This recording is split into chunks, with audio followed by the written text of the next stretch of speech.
O que acontece nos bastidores do mundo gospel, nem os ímpios têm coragem de fazer. Há mais ética moral entre os incrédulos do que entre os supostos crentes, entre os ditos crentes. Os adoradores, cantores, pregadores, cristãos. Eu digo sem medo de errar, Deus não está no gospel.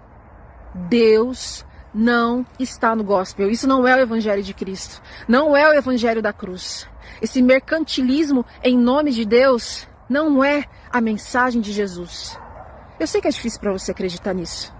Eu falo com propriedade, pois dessa água suja eu bebi um dia.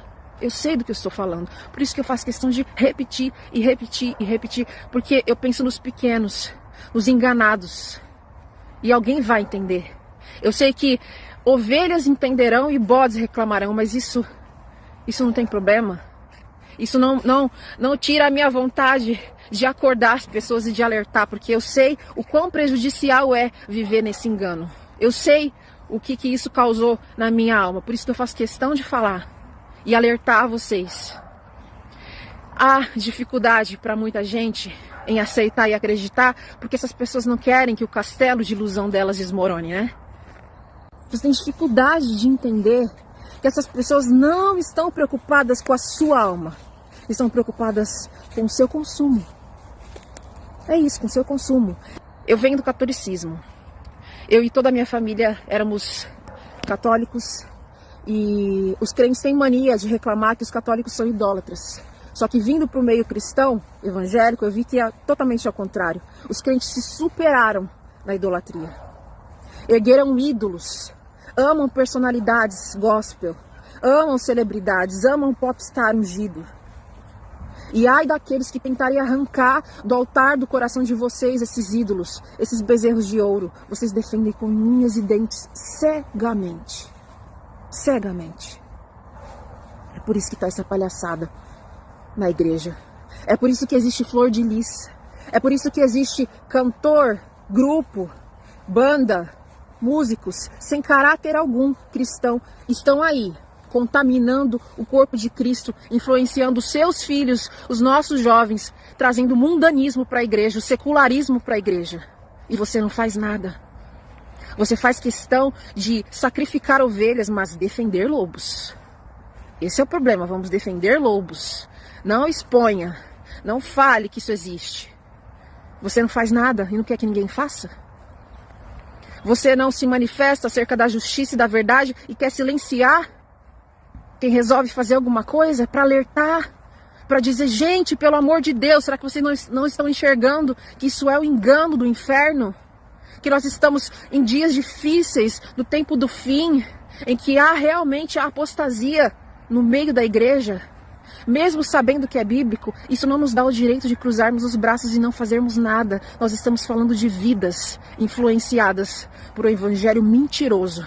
Esse evangelho do tudo pode, esse evangelho mundano que tem entrado no meio do povo de Deus. Algo que o Senhor continua dizendo nos dias atuais. Está em Amós 5:21. Eu odeio e desprezo as suas festas religiosas. Não suporto as suas assembleias solenes. Mesmo que vocês me tragam holocaustos e ofertas de cereal, isso não me agradará. Mesmo que me tragam as melhores ofertas de comunhão, não darei a menor atenção a elas. Afastem de mim o som das suas canções e a música das suas liras. Em vez disso, corra a retidão como um rio e a justiça como um ribeiro perene. É isso que Deus está esperando de nós. Retidão, justiça. Deus está enojado e a taça da ira de Deus está pronta para ser derramada naqueles que não se arrependerem.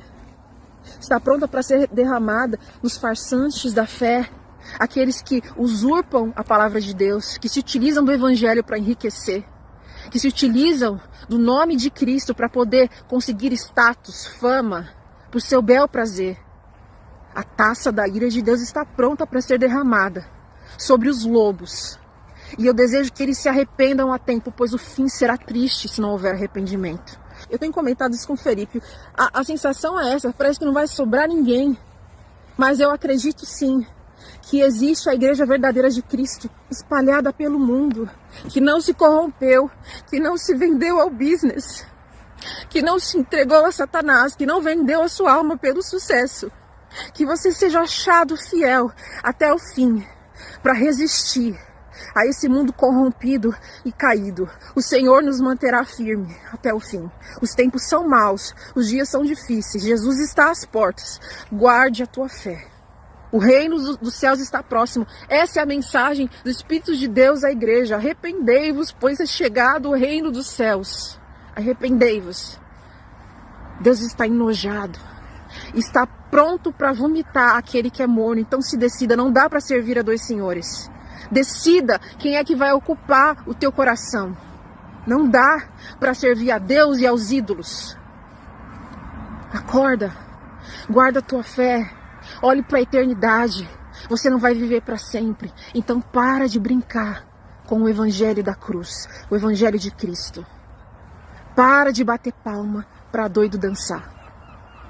Se posicione como um cristão fiel diante do Senhor.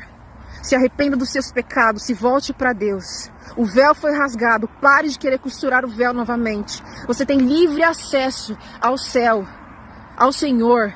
Você não precisa e não deve depender de homem algum. O teu acesso deve ser diretamente com o eterno Deus. Guarde a tua fé. Cuidado, os tempos são difíceis e vão piorar. A Bíblia tem que se cumprir, mas não fique de braços cruzados. Não fique. Faça algo em prol da justiça, da retidão. Ame tudo que Deus ama e odeie tudo que Deus odeia.